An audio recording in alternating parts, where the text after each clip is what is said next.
stats with the game: 10 points, 8 rebounds, 5 assists.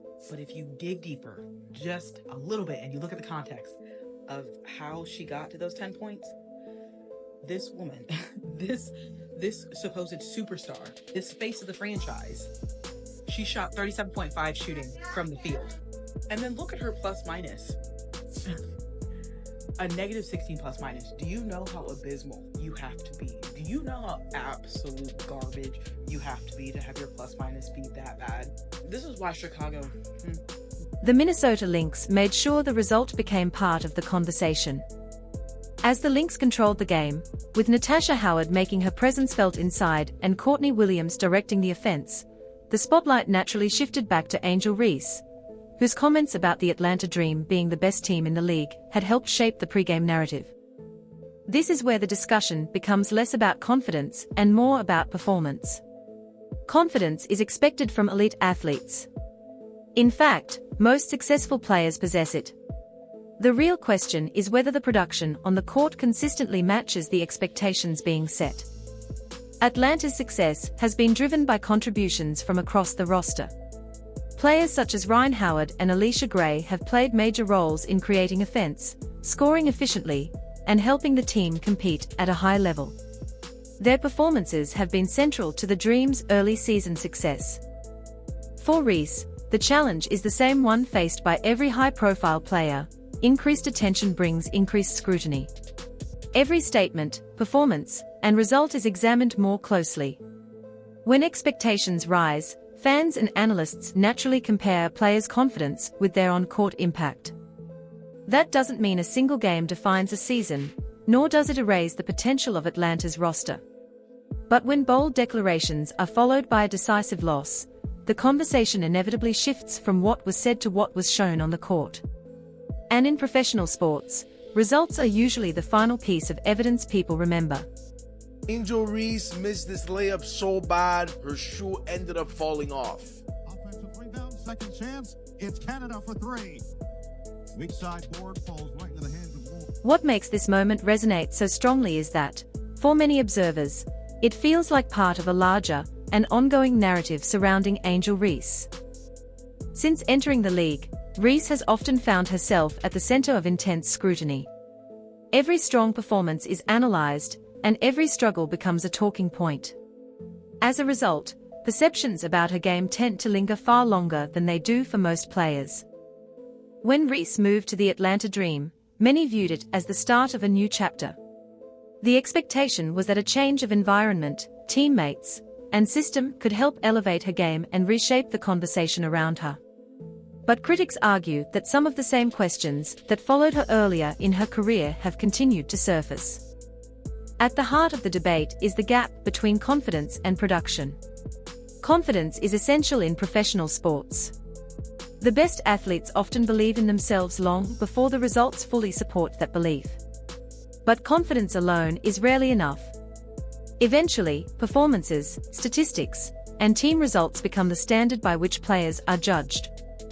That is why Reese's declaration that Atlanta was the best team in the Women's National Basketball Association drew so much attention. It wasn't simply the statement itself, it was the timing. When a bold claim is followed closely by a decisive loss, the conversation naturally shifts from confidence to evidence. Supporters will argue that one game does not define a player or a team. Critics will point to the scoreboard and ask whether the results match the rhetoric. Either way, the discussion becomes less about what was said and more about what happens next. In sports, confidence can shape a narrative, but sustained performance is what ultimately determines whether that narrative holds up over time. Talking all that ish. We're the #1 team in the league. Thank y'all so much for showing out, all 3,500 for coming to our games.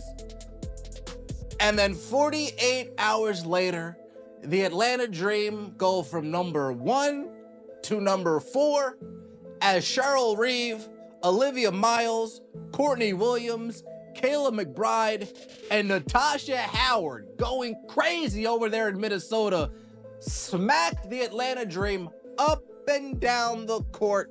Get at it. That's where the Atlanta Dream found themselves after their loss to the Minnesota Lynx. Not first. Not at the top of the standings. Fourth. That reality stood in sharp contrast to the confidence surrounding the team just days earlier, when Angel Reese publicly declared that Atlanta was the best team in the Women's National Basketball Association. The challenge with making a statement like that is that it immediately invites comparison between words and results. Once the claim is on the record, every game becomes part of the evaluation. And standings have a way of cutting through the noise. They don't respond to confidence, predictions, or post-game sound bites. They reflect only what happens on the court. After the loss to Minnesota, the standings placed Atlanta in the middle of a highly competitive league rather than at the top of it. That doesn't mean the dream can't climb higher. The season is long, and talented teams often evolve over time. But it does mean that the conversation changes. Instead of asking whether Atlanta belongs among the league's elite, people begin asking what the team must do to prove it. In many ways, that's the gap Reese and the Dream now face, not just as a team, but as a public narrative. The declaration raised expectations. The loss raised questions. And from this point forward, the answers will come from performances, not press conferences. Side, Angel, attacking, my coffee. Coffee didn't appreciate the else. Look at this. What is that? All right, come on, make up for it. Make up for it. Okay, work out then. Work out then. Come on, make up for it. Make up for it. Okay.